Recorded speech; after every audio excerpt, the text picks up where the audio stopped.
L'Acropole. Plateau rocheux de 55 mètres de haut, l'Acropole d'Athènes est à l'origine la forteresse d'un seigneur local.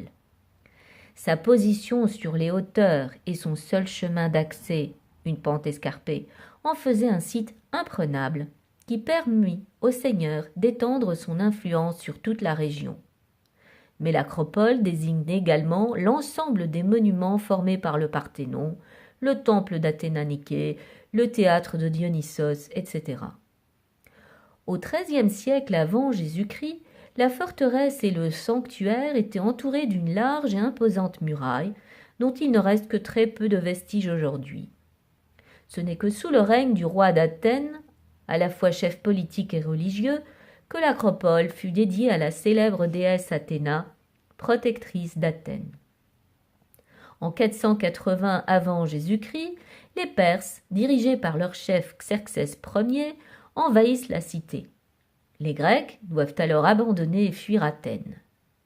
Pendant leur fuite, les Grecs ont le réflexe de cacher de nombreuses œuvres et statues dans des cavités secrètes, mais celles qui n'ont pas pu être sauvées furent pillées par l'envahisseur. Les temples de l'Acropole sont détruits. Ce qui a survécu au pillage et à la destruction se trouve aujourd'hui au musée de l'Acropole.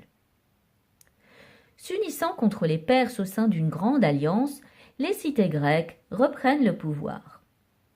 C'est l'apogée de l'influence grecque et de l'abondance athénienne. Périclès, alors au pouvoir, utilise les richesses nouvellement amassées dans les caisses de la cité pour reconstruire entièrement les temples de l'Acropole.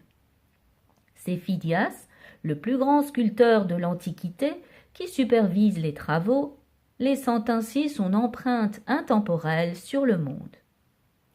Les vestiges de cet âge d'or ne permettent malheureusement pas de se rendre compte de la somptuosité des temples et de leurs ornements tels qu'ils étaient à l'époque.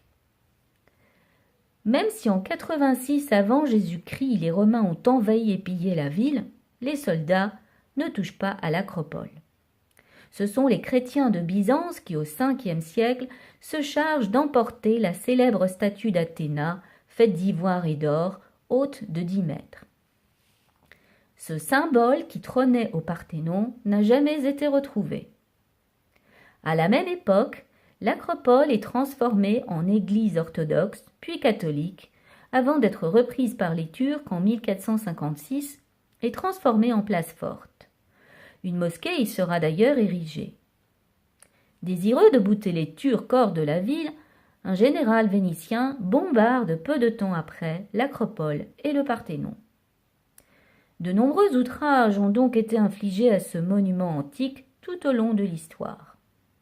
Le dernier, et le plus radical pillage, sera orchestré par un Britannique, Lord Elgin, ambassadeur de Grande-Bretagne à Constantinople, qui, en 1801, ramènera au British Museum les plus belles et spectaculaires pièces du Parthénon, ainsi que des pièces provenant d'autres temples. Depuis, le gouvernement grec se bat pour récupérer ces fragments de son histoire.